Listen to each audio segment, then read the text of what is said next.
దేవస్థానం వారి ఎక్కడ ఒక చెప్పాలి ఎక్కడ ఒకదంటే రామయ్యలో గాని పుస్తకంలో గాని గ్రంథంలో గాని రక్షించబడలేదు కళ్ళతో చూసి కదండి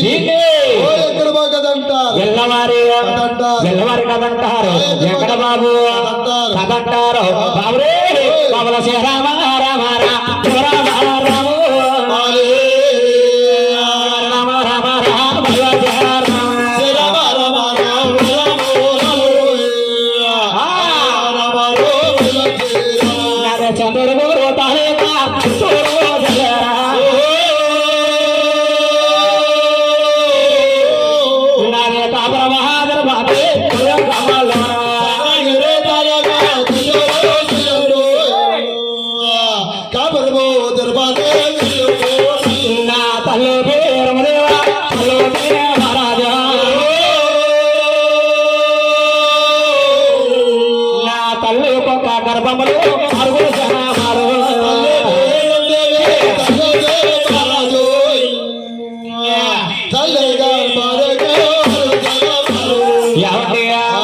చంద్రగురు తాలూకు చిత్తూరు జిల్లా కాపురం కలియోగ మందు తల్లి గారి పేరు అంటే వెంకటబాబు తల్లి గారి పేరు పేరమ్మదేవి వారి తండ్రి గారి పేరు వెంకటబాబు తండ్రి గారి పేరు తిమ్మరాజు వారి వరణానికి సూర్యవంశరాజులు వారి వెంకటబాబు ఇంటి పేరు ఆ వెంకటబాబు ఇంటి పేరు ఎనుకుల వారు వారి గోత్రము కాశీ గోత్రం అండి కాశీ గోత్రం అంటారు కాశీ గోత్రం అంటే ఏమిటనుకోవచ్చు మన పండుగారు ఉన్నారు అంటే బాలపురం దగ్గర అంటే ఆయన రాళ్లగొండలోని కనమతల్లి గుడి ఉంది మన పండుగారికి నాయన వా గుడిలో వారు రోజు పూజ చేస్తూ ఉంటారు పంతులు వారు వస్తారు పంతులు గారు ఏమడుగుతారు ముందు పేరు అడుగుతారు పేరు తర్వాత నామం అడుగుతారు బాబు పండుగ మీ ఇంటి పేరుని అని అడుగుతారు పండు గోవిందరాజులు అంటారు బాబు దానికి ముందు ఒక గోత్రం ఉంటుంది అటువంటి గోత్రమే కాశీ గోత్రం అండి కాశీ గోత్రం అంటారు వారి నామము తులసి నామం అంటారు తులసి నామం అంటే ఏమిటి అనుకోవచ్చు ఈ ఆరుగురు అన్నాదాములు కలిగితే ఒకే నామం అయింది ఆ నామమే తులసి నామం అయింది ఆనాడు తల్లి గారి పేరమ్మదేవి గారు తండ్రి తిమ్మరాజు గారు 6 మాసాల పద్ధతిలో కాపురం చేస్తారు ఆవిడ గర్భంలోనే సంతానం కలుగుతుందంట అయ్యో తలచూరే గర్భారా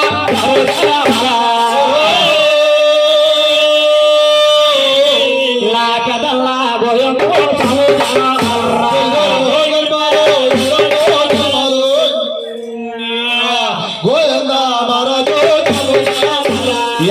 పెద్ద గోందరం అంటే ఎలా ఉండదు తెలుసా అడ్డము 6 అంటాడు 4 పడమంటారు తెలుగు 9,000 పడమంటారు 9,000 పడమంటారు ఆదిలక్ష్మి భూలక్ష్మి గారు కాళ్ళు పడతామంటారు కొంచెము తండ్రి వాళ్ళు వేసుకుంటారు గురు గారు గోవిందరాజుకి తలగలు లేవా టిక్కిలు లేవని అడుగుతున్నారండి వీళ్ళందరూ ఎవరు ఇక్కడ కూర్చున్న వాళ్ళు అందరూ అండి తలగలు వేసుకోవచ్చు కదా కొంచెం వేసుకుని పడుకుంటున్నారు మన పండు అడుగుతున్నారా లేకపోతే మన కూర్చున్న వాళ్ళు అడుగుతున్నారా ఆయన అడిగారు పండు గోవింద్ గారు అడుగుతున్నారా అలాని గారు అడుగుతున్నారా అడుగుతున్నారండి కూర్చున్న వాళ్ళు అడుగుతున్నారు అంటే బాబు తలగాలు డిక్కిళ్ళాం కాదు నాయన అంటే పొద్దున్న ఉదయాల లెక్కని 7 కొనలో డబ్బంతా కూడా మన దివు తిరుపతి చేరుతుంది దివు తిరుపతిలోని మా పెద్దన్న గోవిందరాజుల వారు బంగారపు కొంచెముతో డబ్బంతా కొలిసిపోయి అలిసిపోయిన భగవంతుడు అలాగా కొంచెము తలగాడు పెట్టుకుని పడుకున్నారు అలాగే భగవంతుడు అయిపోయారు తల్లి గారి గర్భమన గర్భమన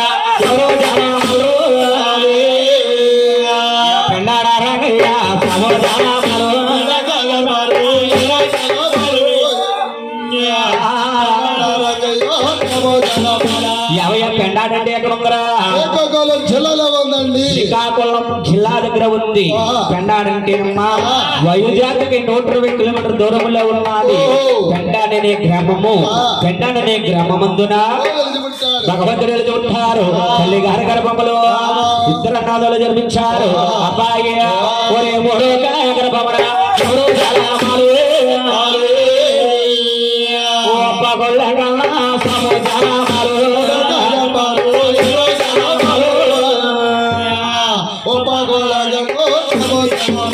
ఆవిడ పాడనేమో కుప్పకొల్లండి ఎక్కడ ఉందో తెలుసా కాకినాడకి విజాపురం దగ్గరలో ఉందండి. అంటే పాడనే గ్రామంలో చుట్టారు తల్లి గారి గర్భములో ముగ్గురు కుమారులు జన్మించారు. ముగ్గురు అనాథములు జన్మించారు.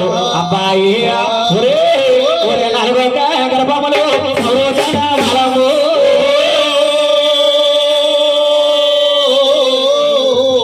నా దండపూడు ఎక్కడ బాబు జవాలయ్యరు.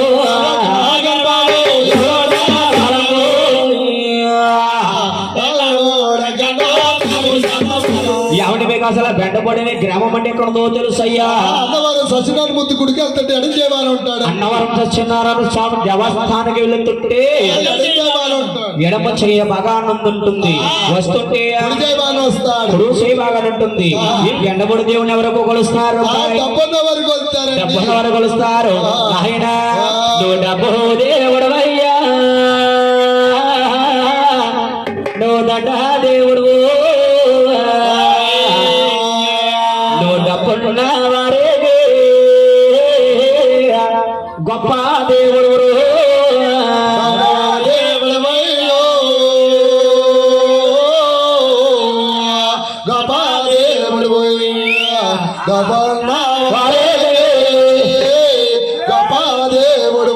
నాయన గోవిందరాజులు, నాయన బాబరు, నువ్వు గొప్ప ఏంటి వారే గొప్ప దేవుడవా. పక్షబంధులకయ్యో నిన్ను బాగా నమ్ముకుంటారా.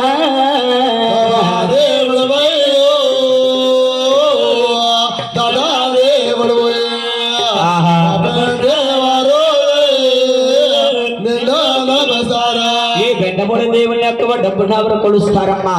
ఇంటి లేని వారు ఎంతనే పోసి కొలిసినా గాని ఉన్న వాళ్ళు రూపాయలు దండ పెట్టుకున్నా, లేని వారు 10,000 రూపాయలు వేసి దండ పెట్టుకున్నా కానీ డబ్బున్నవారు దేవుడు ఈయన. అబ్బాయి ఈ 500 వృద్ధులో ఉన్నారు కానీ బెండపూడి దేవుడు వృద్ధులకు రాలేదు. అంటే కారణం ఏంటనుకోవచ్చు. అంటే కొంతమంది చెబుతారు వినొచ్చు, మీరు వినకపోవచ్చు. అంటేనమ్మా గంటబడిన గ్రామమందున మన ఎక్కడ నమ్ముకున్న బస్తులు ఎవర్రా? సాధు గారు నమ్ముకున్నారండి. ఒక సాధువు గారమ్మా గంటబడి ఎక్కడ నమ్ముకున్న బస్తులు సాధు గారు నమ్ముకున్నారు. సాధువు గారు ఈయన తీసుకెళ్ళేమో ఊరుమయంగా పెట్టారు. ఊరుమయంగా గుడి కట్టారు. గుడిలో పెట్టి దేవుడి కింద కొలుస్తున్నారు. మరి ఎక్కడ బావునేమో కొండపైన ఊరు చివరన కొండపైన ఉంటుంది. దీపరాజన ఉండదు, పూజలో ఉండవండి, పూజలు ఉండవు. అంటే ఎవరన్నా సరే సరదాగా చూద్దామని బెండపూడి ఎంకరవాణి దగ్గరికి వెళ్ళామనుకో, తీసుకెళ్లే డైరెక్టర్ బెండపూడి సాధువులు గారిని చూస్తాము. ఆయన చూసుకుని దర్శించుకుని వచ్చేస్తాం తప్ప అంటే తెలిసిన వారిని ఈ సాధువు గారు కాదు బాబు, వెంకటబాబు గుడి ఎక్కడ ఉందని అడిగామనుకో అక్కడే ఉండి సమాధానం చెప్తారు. అదిగో చూడండి అబ్బాయి సిమెంట్ రోడ్డు ఉంటుంది, కొండ పైన ఉంటుంది గుడి, అలాగే వెళ్ళిపోండి అంటారు. అలాగ అటు తీసుకుని వచ్చేస్తాం. వచ్చేదాకా దారి ఎటుందో తెలియదు. వెళ్ళాక కొద్దిగా దారులు ఎవరైనా కనపడ్డారనుకో, బాబు మన వెంకటబాబు గుడి ఎక్కడ ఉందని అడిగామనుకో ఎద నుంచి వెళ్ళిపోండాం అలాగుంటుందంటారు. అక్కడ దాకెళ్ళి దాకుండి అక్కడ మెట్లుంటాయి, అక్కడే కటకడలేసి ఉంటుంది. అక్కడ పక్కనే ముళ్ళకంప ఉంటుంది. సరదాగా చూద్దామని వెళ్ళామనుకో ముళ్ళకంప దాటి వెళ్తాము. పైకి వెళ్ళి దాకుండి కటకడలేసేసి ఉంటాయి. మా పుట్టబ్బాయి లాంటి వెళ్ళి చూద్దాం అనుకున్నాడు. కానీ గుడి ముందు గన్నేరు చెట్టు ఉంటుంది, కానీ అక్కడ ఆయన దర్శించడానికి కూడా ఉండదు. అక్కడ మరి వెనక్కి వచ్చేస్తాము. అంది శాత బెండపూడి సాధువు దర్శనం తప్ప. అందుకే బెండపూడి గ్రామం పొడుగు కూడా రాలేదండి. ఎక్కడ బాబు ఎప్పుడు నమ్ముకుంటారు? అప్పుడే వస్తాది వృద్ధులకి. నాయన మార్కెండేలు బాబు అంటే బెండపూడి సాధువు గారికి మాత్రము ఎండమండుగురు భార్యలయ్యా. ఈ మాట మాత్రం వాస్తవ తల్లి. బెండపూడి సాధువు గారికి ఎండమండుగురు భార్య మన నిజమే. అందులో 7 సంతానము కలిగి ఉన్నది. ఓ కావిడికి మాత్రం సంతానం లేదబ్బాయి. అంటే అందులో 3 ఆడపిల్లలు, 4 మగ పిల్లలు. వీరు ఇప్పుడు అమెరికాలోని జాబులు చేసి బతుకుతున్నారు. బెండపూడి సాధువుని పక్కన పెడితే తల్లిగారి గర్భమున గర్భములు నా యానములు బాబు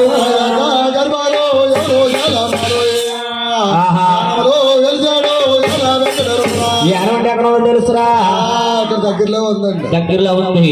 యానవనే గ్రామాల్లో చుట్టారు తల్లి గారి గర్భమున ఇరుగు మంజలు మించి యావయ్యా పాలరాక గర్భాన ఎవరో జనాలు వర్ష తిరిగొచ్చారా వారా తీరురా గర్భాలు ఇప్పుడు జనములు వర్షా తిరిగి వచ్చాడు వారి పిల్లలు ఎక్కడ ఉందయ్యా రాలే రావుల పొలం దగ్గర ఉందండి. రాలే రావుల పొలం దగ్గర ఉపరంగం చేరుకుల ఉంది చిన్నవాడులకునే గ్రామము చిన్నవాడుకునే గ్రామంలో తెలుసుకుంటారు తల్లి గారి గర్భమున చక్కగా ఆరుగురు అనాథములు జన్మించారు. అప్పుడు ఆవులు ఈ ఆరుగురు మందికి ఒక రాయిపోతులు ఇచ్చి అమ్మ ఈ ఆరుగురు దగ్గరికి పిలిచింది.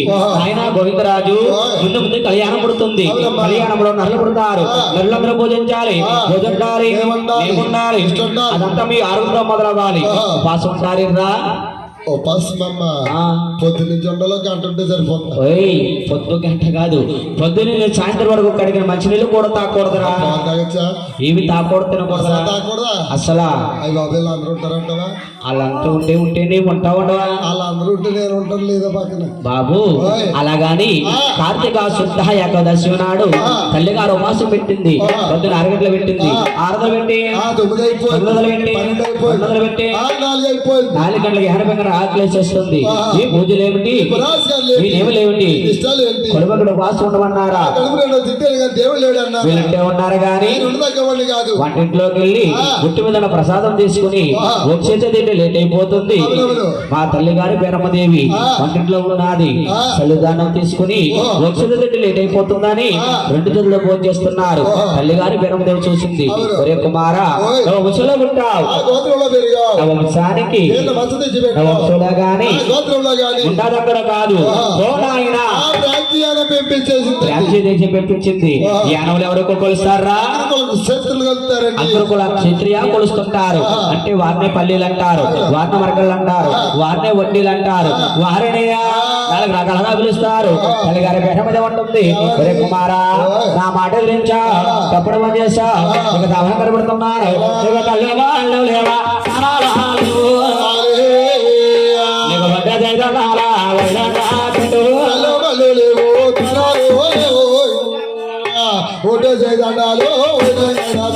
కళ్ళు మల్లునే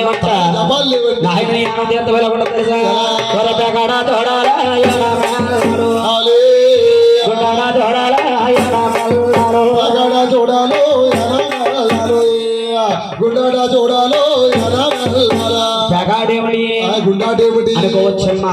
అంటే ఈ దేవుడికి ఎక్కడబాబుకి జోతం అంటే ఇష్టము కాబట్టి యాత్రన్నీ కూడా జరుగుతూ ఉంటాయి. అక్కడ కన్నల పేరమ్మదేవి నాయన ఈ 6 రాజుపోతుని కళ్యాణం చేయాలి. కాశీ వెళ్ళి 6 అబ్బాయిలకి 5 రోజులు వెళ్ళి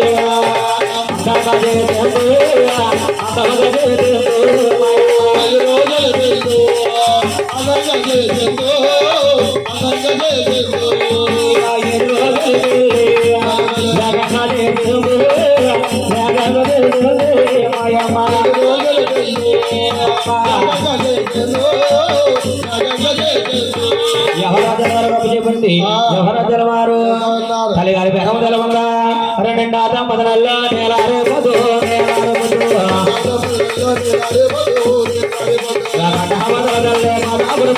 మాదాపుడు పోయి